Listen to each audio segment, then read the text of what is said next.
Haribol, I am so dedicated to this class. I came back yesterday from Nepal to Vrindavan, and then I came from Vrindavan back here for class, and someone staying here borrowed my router and went out on a walk, so I didn't have any internet. But thankfully, one of our Sanga members, Kaylee Nakunj, showed up for my class. I wasn't expecting anyone for the class today, but she just came into Vrindavan, and somehow, I don't know, she has this powerful phone that seems to work, but it has, I think it'll work. We'll check it out halfway. Okay, so I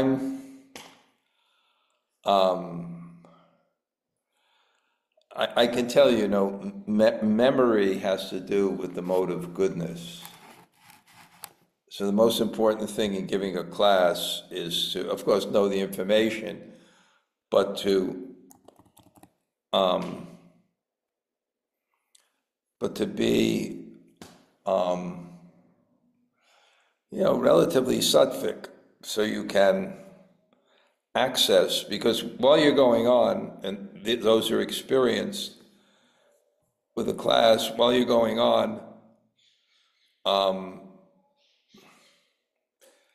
in your mind is where it's going, the whole map. That's what happens when you're experienced this. You have the whole map of where to go.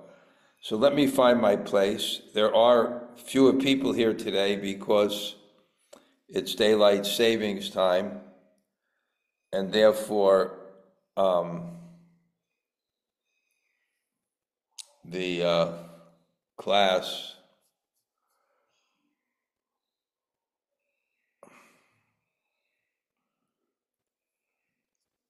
and therefore some people are going to come on later and think the class is going on. But let's go and let's see what I can do today.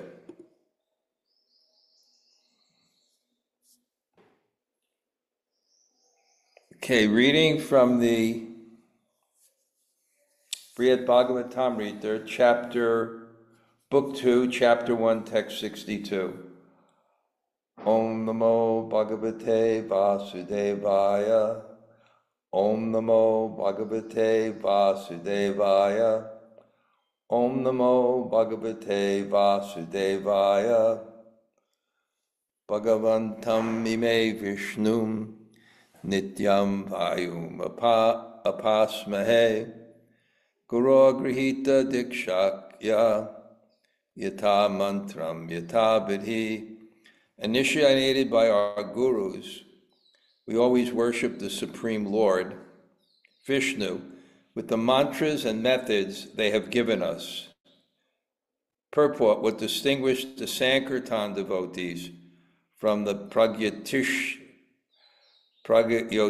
Pura Brahmin was they had accepted Vaishnava initiation from authorized acharyas and were practicing devotional service according to the instructions of their spiritual master. Because the Brahmana lacked the mercy of a pure devotee, his chanting of the Gopal mantra was bearing undeveloped results instead of mature fruits. Real spiritual knowledge had eluded him. Om Jnana Timurandasya Jnananjana Shalakaya Chaksur Unmilitam Yena Tasmai Shri Gurave Namaha. Sri Chaitanya Mano Bhishtam Stapitam Yena Bhutale Swayam Rupa Kadhamayam Dadati Swapadantikam Vansha Kalpa Tarubhyascha Kripa Sindhu Bhayevacha Patitanam Pavanebhyo Vaishnavebhyo Namo Namah. Sri Krishna Chaitanya Prabhu Nityananda, Sri Advaita Gadadhar, Shivas Adi Gaur Bhakta Vrinda, Hare Krishna, Krishna Krishna, Hare Hare, Hare Rama, Rama Rama, Hare Hare. I have to do something somehow very open.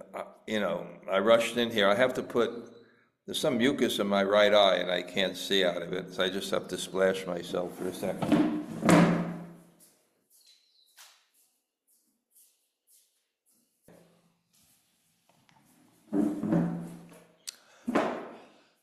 Well, greetings from Govardhan. Am I happy to be back? I was just in Rishikesh. Wow, the program that Bṛhad-bhāgavatāmṛta Swami is doing, unprecedented. He's empowered, wow. 500 devotees, 500 people coming in, Westerners, and then at the gate they have to stop them. And the best kirtans in the world, and Kastuba is giving question and answers, 25 people sitting down. There's so many, the prasadam is incredible, 10 preparations, so many people taking, bhakti recovery, there's so many things going on. And it's just wonderful. So I was there, I saw my cousin, Mahaseva Bharati. Yes, she's getting quite indisposed and ill in her old age. And then I went to Nepal. I needed to go to Nepal.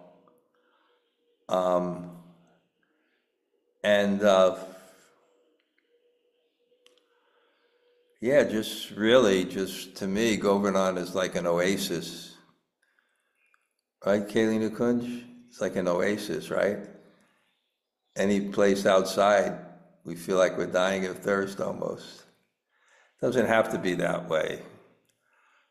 But I don't have much to do when I leave. So this particular story is quite interesting. Sanatana Goswami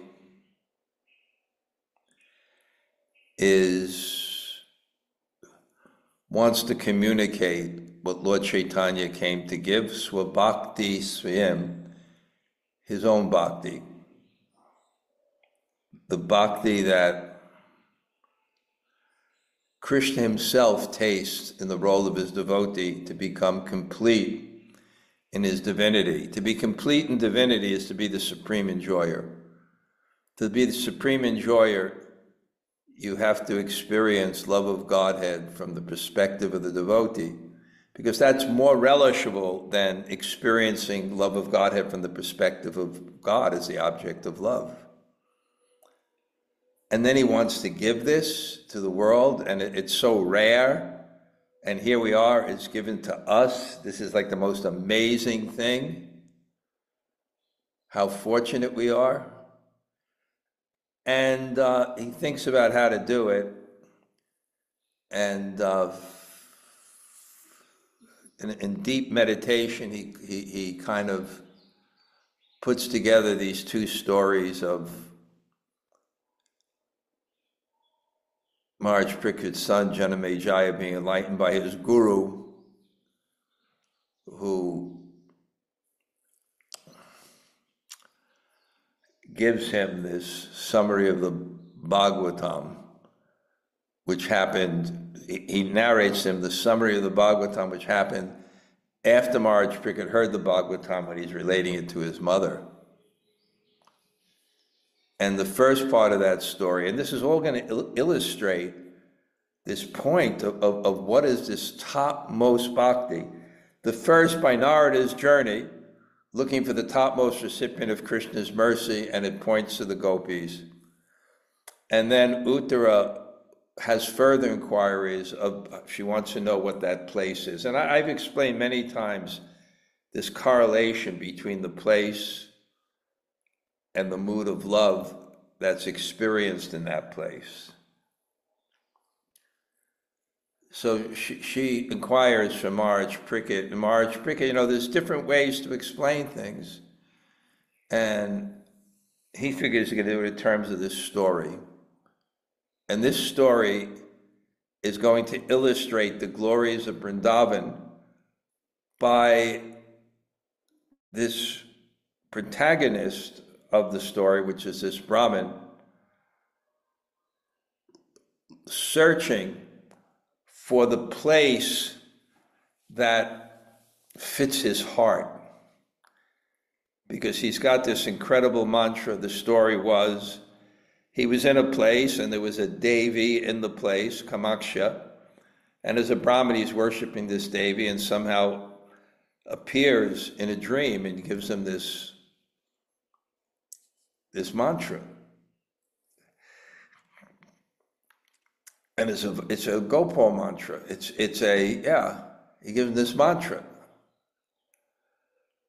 And the story is he has a feeling, but he doesn't have real spiritual knowledge because he's not up until now he's not initiated. So he's just moving, carried by his heart. It's almost like, this doesn't work, let me go here, trying to find something that actually satisfies his heart. And that's everyone's journey, isn't it? We've tried so many things, but it doesn't really satisfy our heart, and our heart is Jivera Sarupahoy Krishnera Nitya Das. I'm eternally a servant of Krishna. And anything else we do for anybody in this world will not be satisfying. And really, bhakti has to be a little bit serious. Anya bilashita shunyam jnana karma dhyanavritam anukulyena krishnanu shilanam bhakta uttama. It has to be somewhat serious to really get that taste. He's probably running in. She saved the day. She saved the day.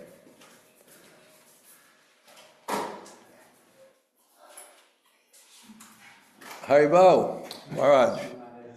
Okay.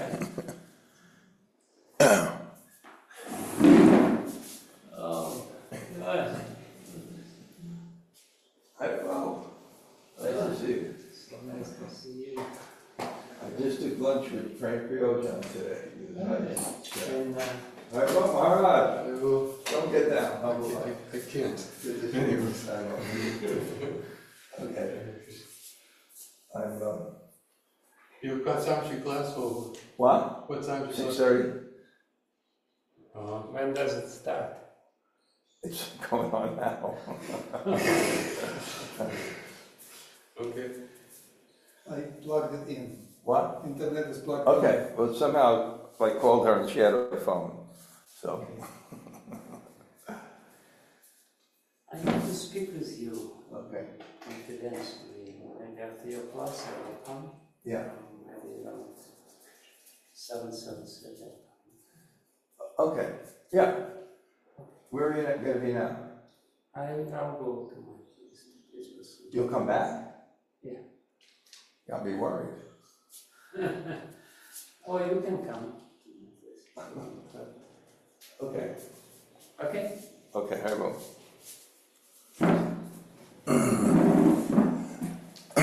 So I'll come back.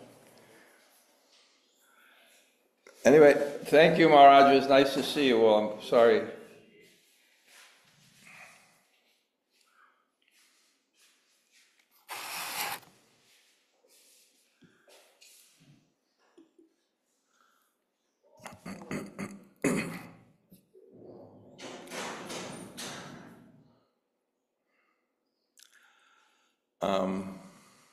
Okay.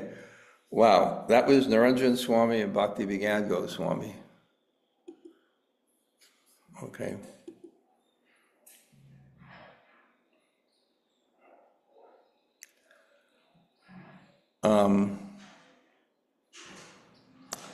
Okay, so where we're at.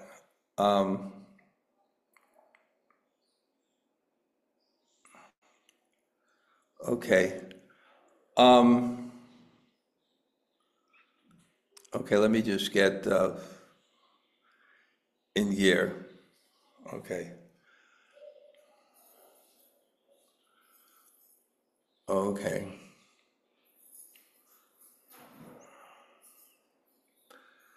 So, anyway, the Brahmin gets the mantra, and he's told how, and he gets some taste for that mantra, and then he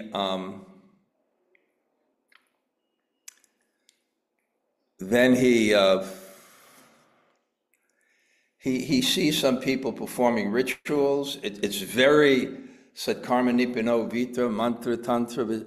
It's very, very exciting for him. He sees people that have mantras. It just doesn't feel right. And actually, the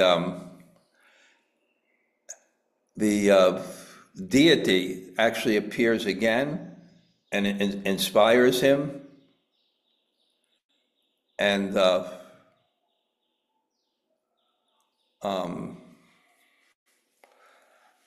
and then he goes down to Ganga Sagara in Bengal, the very holy place, and he sees all these gyanis, and it's like, it's very, very attractive.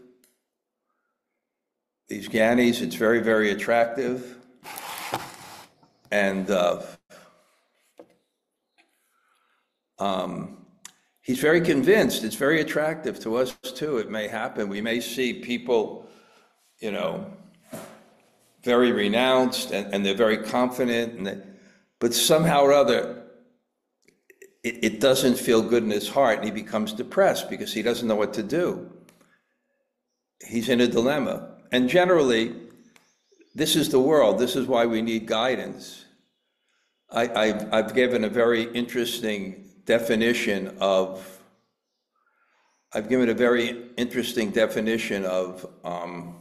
Dharma. It's kind of my own definition of Dharma.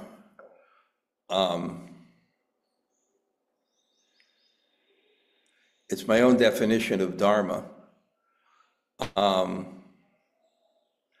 We have a myriad of choices to make at any moment. And there's a science of correct choice. Sometimes the choice is detachment, sometimes the choice is detachment. And sometimes it's attachment, sometimes it's detachment. The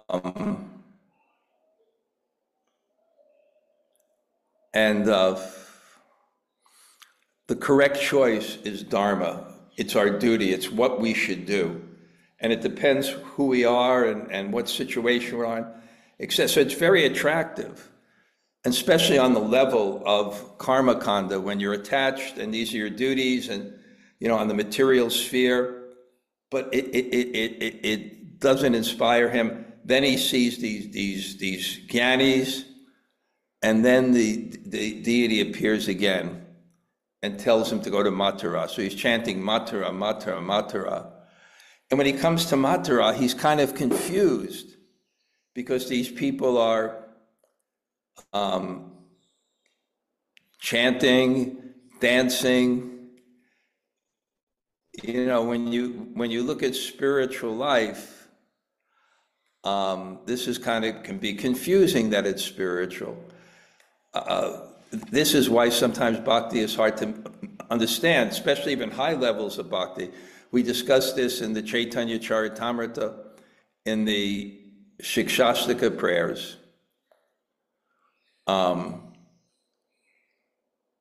We discussed it in the Shikshashtaka prayers. at the very beginning, Lord Chaitanya's focusing on his internal mission to experience the devotion of Radharani at her height. And to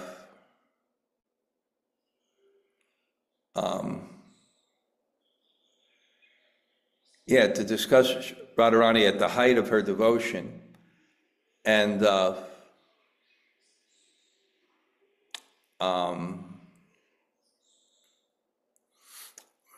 and it's romantic, it's depressive, but it's born of ecstatic love. It's a different type of emotion. It's just like if a mother is fearful of her child, her love will swell, but it's not pure love. But when those emotions in the spiritual world, it's just someone's devotion from their heart is increasing. So it's it's just like I experienced, like right now, people are here and they have to leave, especially maybe Hemalata Radha's on, and she was here for like 50 days and she was going around the hill every day. And then there was a sadness that she was leaving, but it was actually bliss because it was an attachment to Vrindavan, it's an attachment to Govardhan, so it's this kind of duality, but it's really this very, very, very high thing.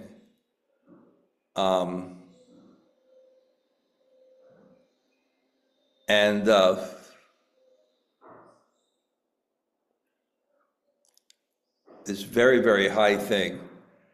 And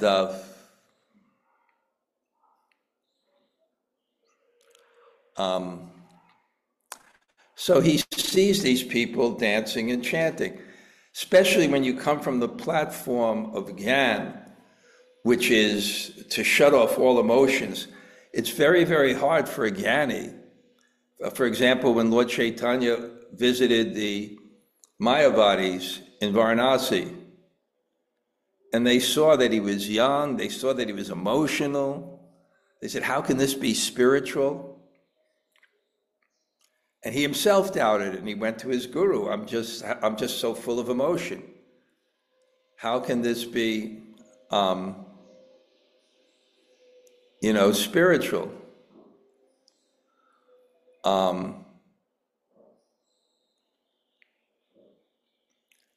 How can this be spiritual?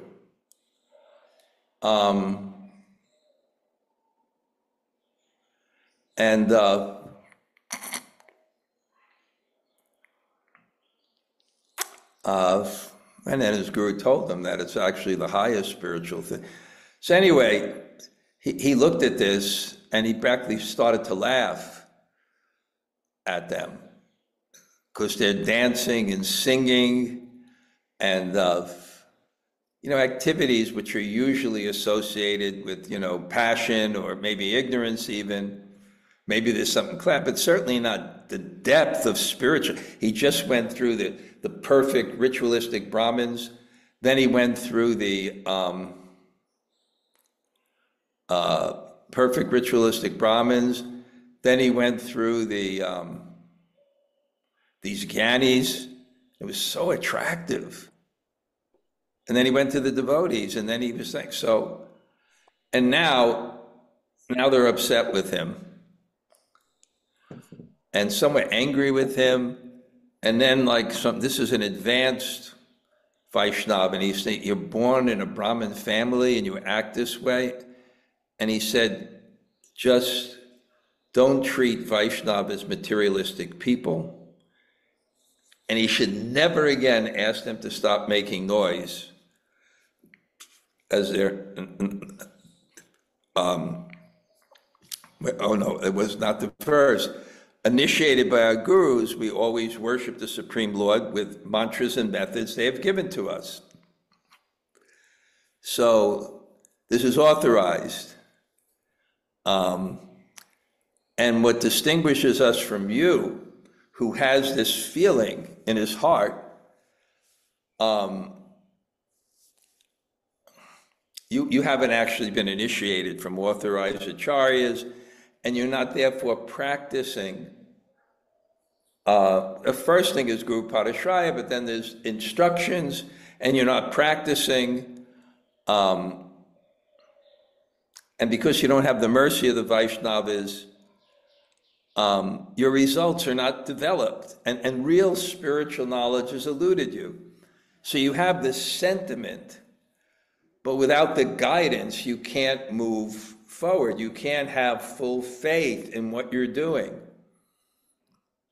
And this is for us also. I'm saying, in the morning I'm trying to read the Bhagavatam and Prabhupada's purports and the profundity of them. And then they just struck me in my heart. It's so simple. This is what I should be doing, and this is what I should be doing.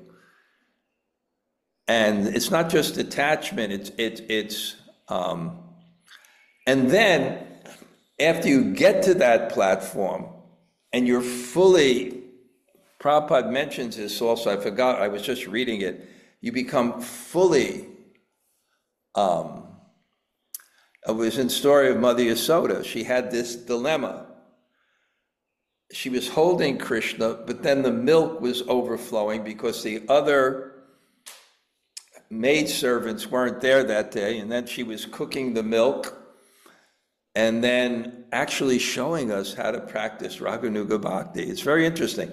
She was cooking the milk and she was composing songs and she was singing songs about the glory of Krishna and about her relationship with Krishna. And nourishing that particular sentiment that she had. I was speaking to one sadhu today in Vrindavan, somebody I knew, and he's kind of learned, and he has a lot of realization, and he was explaining to me, and he says that every day he sits up like a statue and chants for at least 3 hours. And he does it with his students, and he sits up like a statue. And he said, this is really, you have to come to Sankalpa Samadhi, you have to come to a certain, and then he says at a certain time, you realize God's form. You realize God's form. It manifests within your heart, God's form. And then you start looking at God's beauty and the different aspects of God that are so beautiful.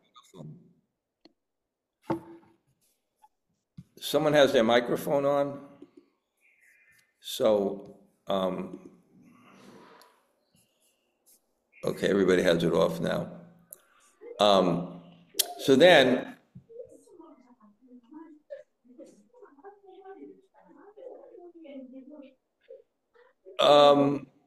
Gopi Gita, you have your microphone on. Okay.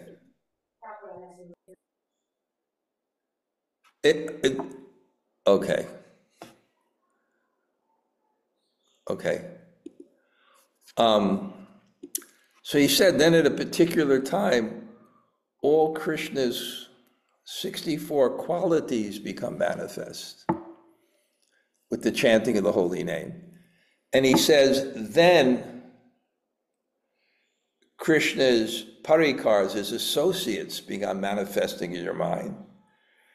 And then he says, at that time, he said, this is the real level of Raganuga Bhakti. He says, then at that time, observing on that level, the associates of Krishna and how they're attracted to Krishna and how they're attracted to Krishna's qualities.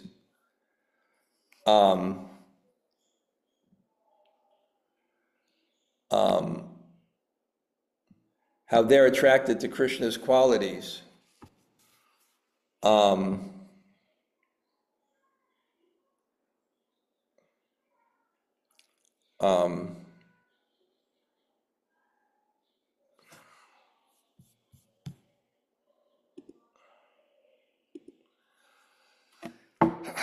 Then one starts to become attracted to Krishna according to his particular nature with Krishna. That, I mean, before that, of course, we can have some inclination, we can cultivate it. But he said that's the real thing, and that takes place at the level of a sadhaka. It was an interesting discussion. I have to think of it further. But his chanting of the Gopal mantra was bearing undeveloped fruits instead of mature fruits. And these people, initiated and following instructions and chanting their mantras and their names and worshiping their deities, they really had some depth. Srina Shringa Tunum Kechit Raghunatam Tatapare Eke Gopalam Ityevam Nana Rupam Dujotama. O best of the Brahmins, we are worshiping the Lord in various forms. Some of us worship in his features Nrsimha, some as Lord Raghunath, and other as Sri Gopal. So he's saying we have different, according to the line we get, according to our nature, we have different mantras and we have different forms of God that we worship by our various mantras, having been initiated. So hearing this made the Brahmin feel ashamed. With great humility, but with joy, he asked, where does this Lord live? What is he like? What benefit is he able to grant? So he didn't recognize, he was worshiping this mantra, but he didn't recognize it yet that it was the Supreme Lord. He was just attracted to the mantra and attracted to the form of God that was manifesting in the mantra. But because the form of God was like a kind of a cowherd boy, so he was unknown. And he's curious where he lived. And this Viṣṇu, and what powers does he have? And how can he reciprocate with his devotees? The Vaishnava has said he is the Supreme Master, and he always lives everywhere, both within and without. No one anywhere compares to him in any respect.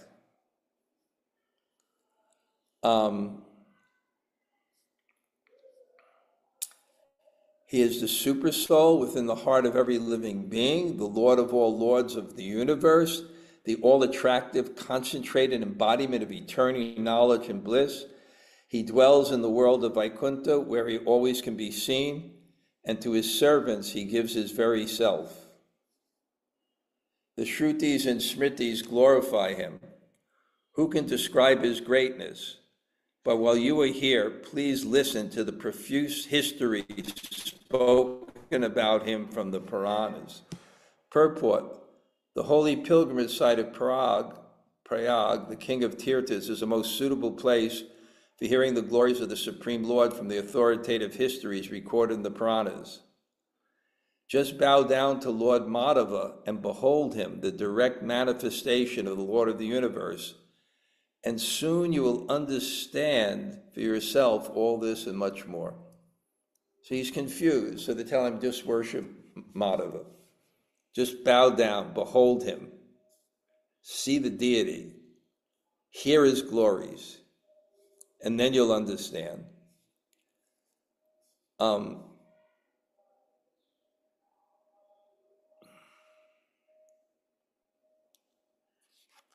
So they couldn't tell him much more. He had to undergo some preliminary process.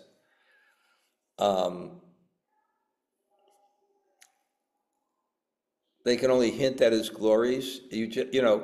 Someone who's very expert at communicating, he understands the frame of reference of a person, he understands their level of advancement, he understands what in that person's frame of reference he has where he could actually understand something. If you look at us in the world, all the experiences we have and all the realizations we have,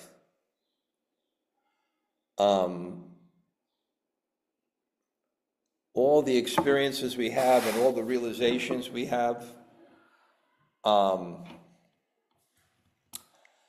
still learning. And then each is like a component of understanding that allows us to actually comprehend higher and higher truths. You know, I was reading Prabhupada's purports in the 10th canto, and they just struck me so powerfully as I was reading them. And I read these 30 years ago, the same things. It didn't have the same understanding. The experiences I had in life, the things that I learned, the people I served, the services that I did,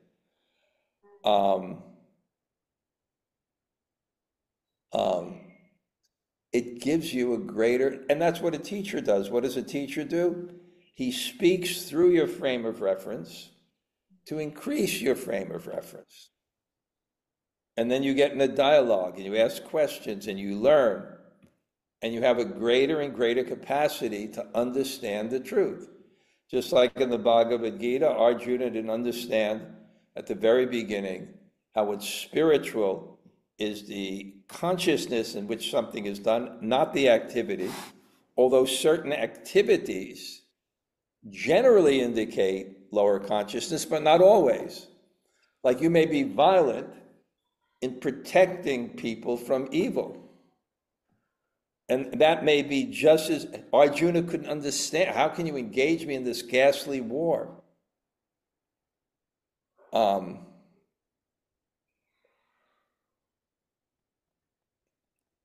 How can you engage me in this ghastly war?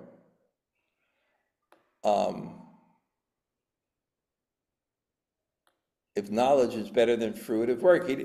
It took the teacher answering questions, building up the frame of reference. So they couldn't tell him everything. It's just like when I was preaching in the yoga world. I gave so many different classes. First, the yoga of karma, I don't know, the yoga of drama, environment and consciousness, forgiveness, so many things. Building up the student's frame of reference and their faith in me as a teacher until I can give the class, Can God Be Blue, a study of Krishna? I couldn't start off with that.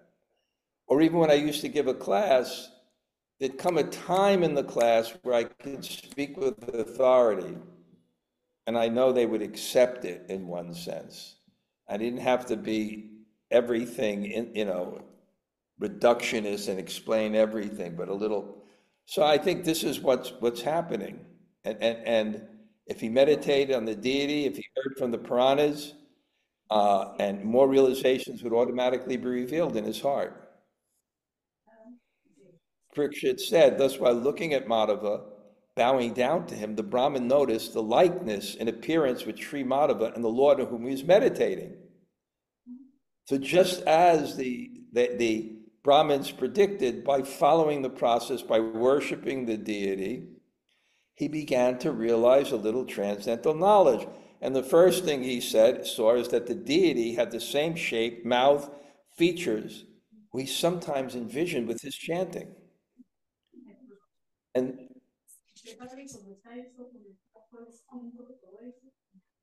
Gopi Gita, it says you don't have your mic on, but shut, and therefore we hear something.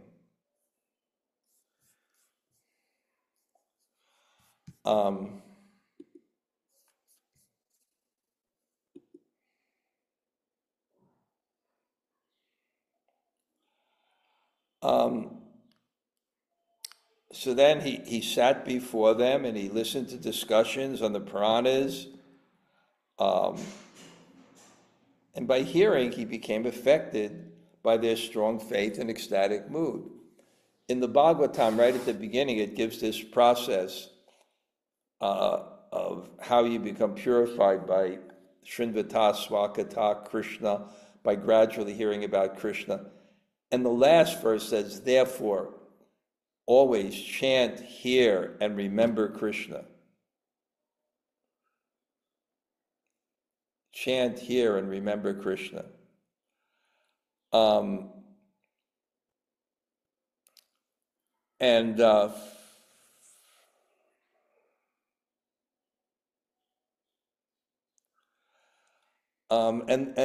the question that comes, well, how is that possible? And then the next verse says, Shushu Shro, Shradhanasya, Vasudeva, Katarasi, Satmahat Sevana, by associating with devotees, you begin to become attracted to them, and you want to be like them, and you want to hear from them. Prabhupada said we advance by appreciation. That's why in society exemplars is so important. That's why real Brahmins are important, because they're the top of society. And sannyasis should be detached. It becomes a problem in the modern age when they become saffron cardinals, which, for preaching and gurus.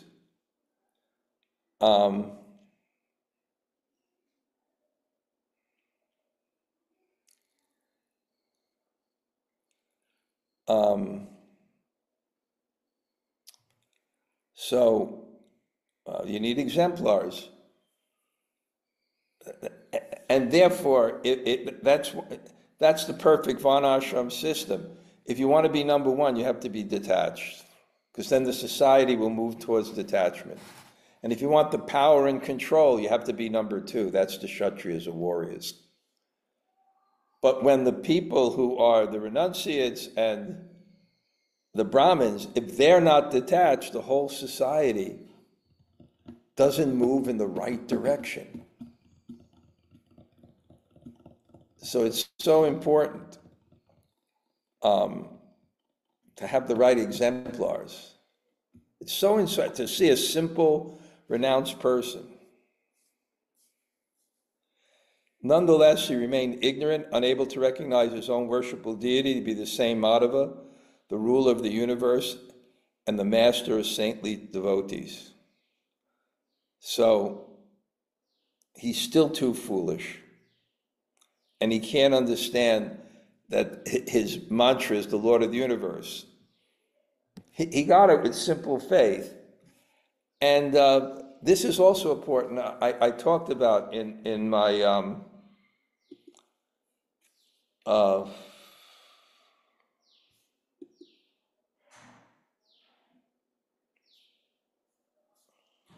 let me see if I can find it.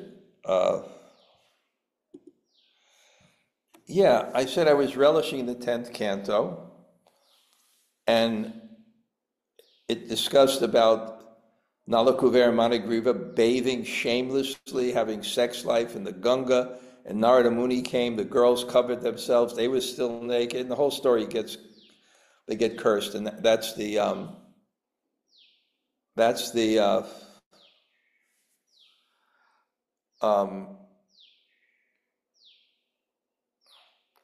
he gets cursed, and that's the the Damodar Leela. So Prabhupada, I wrote this, and some of you saw it. It said, people generally go to the Ganges to be purified of the effects of sinful life, but here is an example how foolish persons enter the Ganges to become involved in sinful life. It is not that everyone becomes purified by entering the Ganga. Everything spiritual material depends on one's mental condition. But on the other hand, in this story, I think Prabhupada wrote something in this story very interesting. In this story, later it comes, but as one shall see later in the narration, the effectiveness of the Gopal mantra, even when knowledge about it is lacking, is evidence in its great potency. The mantra bestows all benefits, even when chanted without faith and understanding. So it seems to be an apparent contradiction. Yeah, but the real idea is, you get benefit by spiritual activities even unknowingly, but the consciousness by which you do them allows you to experience it more. Just like hearing the holy name. When I was speaking to this sadhu today, he described that, when you hear, he described there's 4 different effects that cover the ear.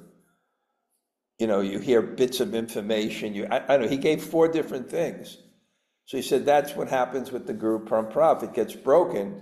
If people are not pure, then when they hear, the message gets distorted. And then it gets carried on. So it has some effect, but not full effect. I'm supposed to take some dinner with Dhanurdhara Swami. So I kind of rushed back to give class today. I'm not going to be able to